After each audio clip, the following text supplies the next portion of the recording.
Ezequiel capítulo 9. Então ouvi que gritava em alta voz, dizendo: Chegai-vos, vós executores da cidade, cada um com a sua arma destruidora na mão. Eis que vinham 6 homens a caminho da porta superior, que olha para o norte, cada um com a sua arma esmagadora na mão, e, entre eles, certo homem vestido de linho, com um estojo de escrevedor à cintura. Entraram e se puseram junto ao altar de bronze. A glória do Deus de Israel se levantou do querubim sobre o qual estava, indo até a entrada da casa. E o Senhor clamou ao homem vestido de linho, que tinha o estojo de escrevedor à cintura. Ele disse: Passa pelo meio da cidade, pelo meio de Jerusalém, e marca com um sinal a testa dos homens que suspiram e gemem por causa de todas as abominações que se cometem no meio dela. Aos outros disse, ouvindo eu: Passai pela cidade após ele, e, sem que os vossos olhos poupem, e sem que vos compadeçais, matai. Matai a velhos, a moços e a virgens, a crianças e a mulheres, até exterminá-los. Mas a todo homem que tiver o sinal não vos chegueis. Começai pelo meu santuário. Então começaram pelos anciãos que estavam diante da casa. E ele lhes disse: Contaminai a casa, enchei de mortos os átrios e saí. Saíram e mataram na cidade. Havendo-os eles matado, e ficando eu de resto, caí com o rosto em terra. Clamei e disse: Ah, Senhor Deus, dar-se-á o caso que destruas todo o restante de Israel, derramando o teu furor sobre Jerusalém? Então me respondeu: A iniquidade da casa de Israel e de Judá é excessivamente grande. A terra se encheu de sangue, e a cidade de injustiça. E eles ainda dizem: O Senhor abandonou a terra, o Senhor não nos vê. Também quanto a mim, os meus olhos não pouparão, nem me compadecerei. Porém, sobre a cabeça deles farei recair as suas obras. Eis que o homem que estava vestido de linho, a cuja cintura estava o estojo de escrevedor, relatou, dizendo: Fiz como me mandaste. Ezequiel capítulo 10. Olhei, e eis que, no firmamento que estava por cima da cabeça dos querubins, apareceu sobre eles uma como pedra de safira, semelhando a forma de um trono. E falou ao homem vestido de linho, dizendo: Vai por entre as rodas, até debaixo dos querubins, e enche as mãos de brasas acesas dentre os querubins, e espalha-as sobre a cidade. Ele entrou à minha vista. Os querubins estavam ao lado direito da casa, quando entrou o homem, e a nuvem encheu o átrio interior. Então se levantou a glória do Senhor de sobre o querubim, indo para a entrada da casa. A casa encheu-se da nuvem, e o átrio da resplandecência da glória do Senhor.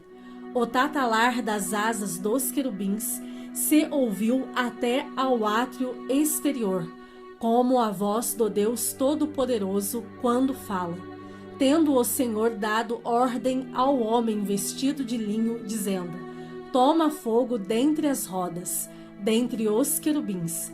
Ele entrou e se pôs junto às rodas. Então estendeu um querubim a mão de entre os querubins para o fogo que estava entre os querubins. Tomou dele e o pôs nas mãos do homem que estava vestido de linho, o qual o tomou e saiu. Tinham os querubins uma semelhança de mão de homem debaixo das suas asas. Olhei, e eis 4 rodas junto aos querubins, uma roda junto a cada querubim. O aspecto das rodas era brilhante como pedra de berilo. Quanto ao seu aspecto, tinham as 4 a mesma aparência. Eram como se estivesse uma roda dentro da outra.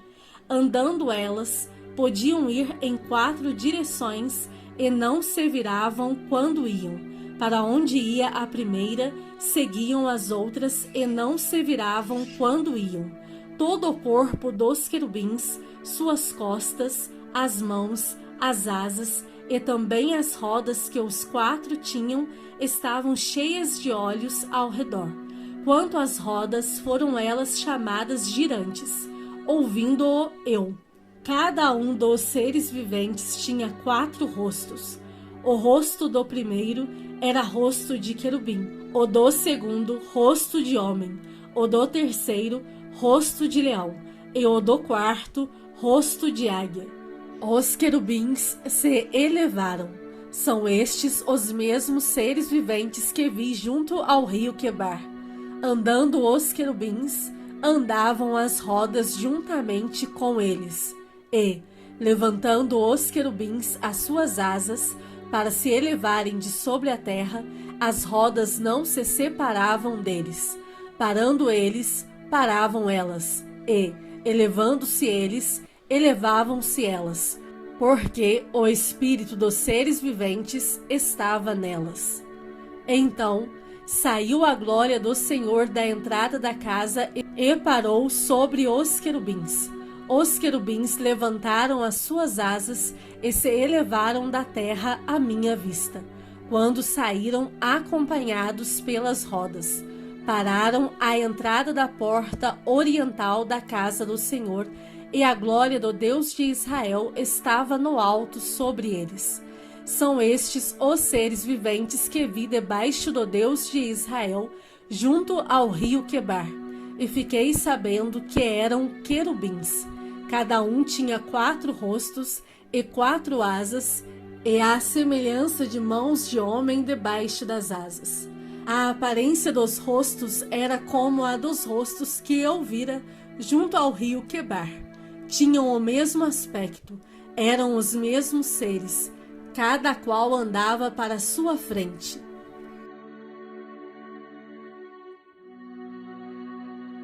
Salmos de número 133. Oh, como é bom e agradável viverem unidos os irmãos!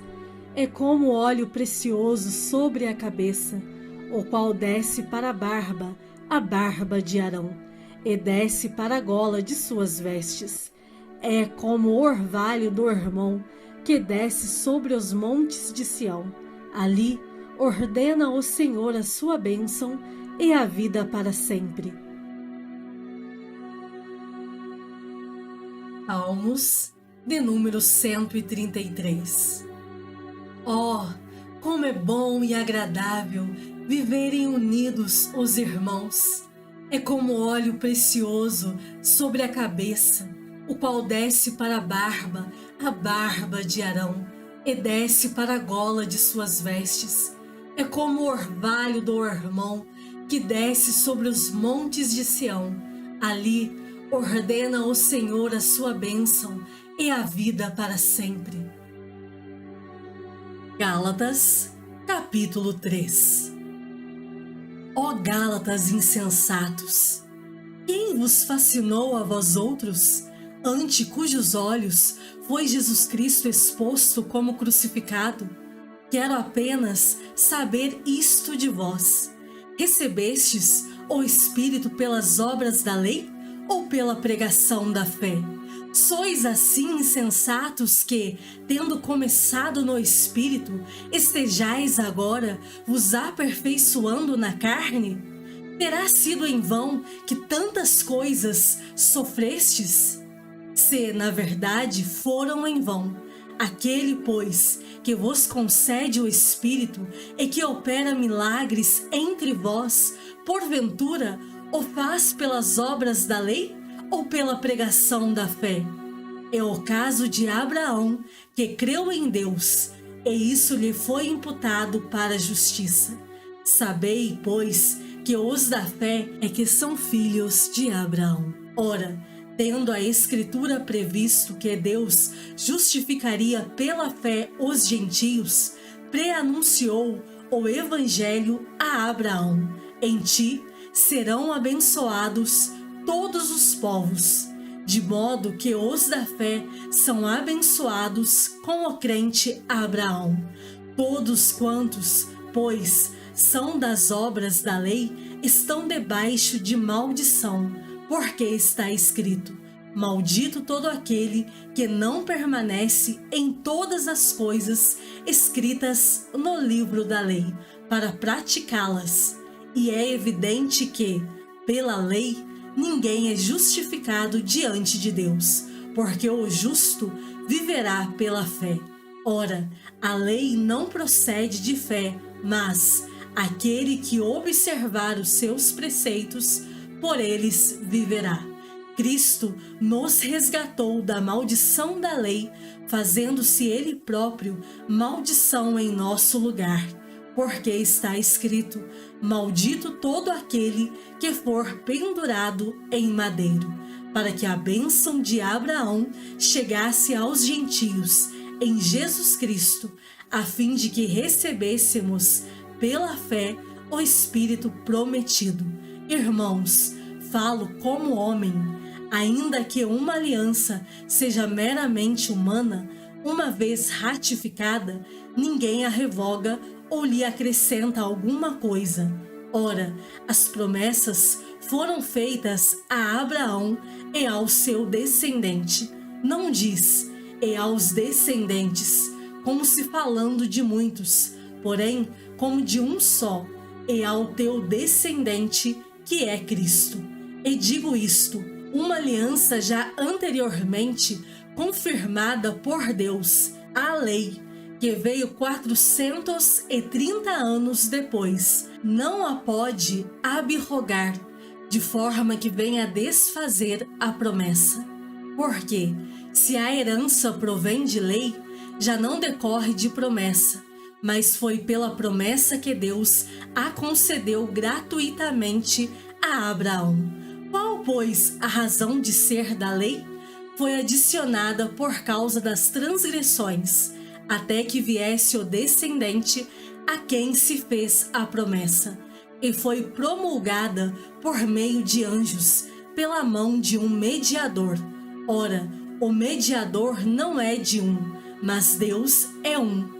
É, porventura, a lei contrária às promessas de Deus? De modo nenhum, porque, se fosse promulgada uma lei que pudesse dar vida, a justiça, na verdade, seria procedente de lei. Mas a Escritura encerrou tudo sob o pecado, para que, mediante a fé em Jesus Cristo, fosse a promessa concedida aos que creem. Mas, antes que viesse a fé, estávamos sob a tutela da lei, e nela encerrados, para essa fé que, de futuro, haveria de revelar-se, de maneira que a lei nos serviu de aio para nos conduzir a Cristo, a fim de que fôssemos justificados por fé. Mas, tendo vindo a fé, já não permanecemos subordinados ao aio, pois todos vós sois filhos de Deus, mediante a fé em Cristo Jesus. Porque todos quantos fostes batizados em Cristo, de Cristo vos revestistes. Dessarte, não pode haver judeu nem grego, nem escravo nem liberto, nem homem nem mulher, porque todos vós sois um em Cristo Jesus. E, se sois de Cristo, também sois descendentes de Abraão e herdeiros segundo a promessa. Gálatas, capítulo 4. Digo, pois, que, durante o tempo em que o herdeiro é menor, em nada difere de escravo, posto que ele é senhor de tudo, mas está sob tutores e curadores até ao tempo predeterminado pelo Pai. Assim, também nós, quando éramos menores, estávamos servilmente sujeitos aos rudimentos do mundo. Vindo, porém, à plenitude do tempo, Deus enviou seu Filho, nascido de mulher, nascido sob a lei, para resgatar os que estavam sob a lei, a fim de que recebêssemos a adoção de filhos. E, porque vós sois filhos, enviou Deus ao nosso coração o Espírito de seu Filho, que clama, Abba, Pai. De sorte que já não és escravo, porém filho, e, sendo filho, também herdeiro por Deus. Outrora, porém, não conhecendo a Deus, servíeis a deuses que, por natureza, não o são. Mas agora que conheceis a Deus, ou, antes, sendo conhecidos por Deus, como estáis voltando, outra vez, aos rudimentos fracos e pobres, aos quais, de novo, quereis ainda escravizar-vos? Guardais dias, e meses, e tempos, e anos. Receio de vós tenha eu trabalhado em vão para convosco. Sede qual eu sou, pois também eu sou como vós. Irmãos, assim vos suplico, em nada me ofendestes. E vós sabeis que vos preguei o Evangelho a primeira vez por causa de uma enfermidade física. E, posto que a minha enfermidade na carne vos foi uma tentação, contudo, não me revelastes desprezo nem desgosto, antes me recebestes como anjo de Deus, como o próprio Cristo Jesus. Que é feito, pois, da vossa exultação? Pois vos dou testemunho de que, se possível fora, teríeis arrancado os próprios olhos para mos dar. Tornei-me, porventura, vosso inimigo, por vos dizer a verdade? Os que vos obsequiam não o fazem sinceramente, mas querem afastar-vos de mim, para que o vosso zelo seja em favor deles. É bom ser sempre zeloso pelo bem, e não apenas quando estou presente convosco, meus filhos, por quem, de novo, sofro as dores de parto, até ser Cristo formado em vós. Pudera eu estar presente agora convosco e falar-vos em outro tom de voz, porque me vejo perplexo a vosso respeito. Dizei-me vós, os que quereis estar sob a lei, acaso não ouvis a lei? Pois está escrito que Abraão teve 2 filhos, um da mulher escrava e outro da livre, mas o da escrava nasceu segundo a carne, o da livre mediante a promessa. Estas coisas são alegóricas, porque estas mulheres são 2 alianças. Uma, na verdade, se refere ao Monte Sinai, que gera para a escravidão. Esta é Agar. Ora, Agar é o Monte Sinai, na Arábia, e corresponde a Jerusalém atual, que está em escravidão com seus filhos. Mas a Jerusalém lá de cima é livre, a qual é nossa mãe, porque está escrito: alegra-te, ó estéril, que não dás à luz. Exulta e clama, tu que não estás de parto, porque são mais numerosos os filhos da abandonada que os da que tem marido. Vós, porém, irmãos, sois filhos da promessa como Isaque. Como, porém, outrora, o que nascera segundo a carne perseguia ao que nasceu segundo o Espírito. Assim também agora. Contudo, que diz a Escritura? Lança fora a escrava e seu filho, porque de modo algum o filho da escrava será herdeiro com o filho da livre. E assim, irmãos, somos filhos não da escrava, e sim da livre.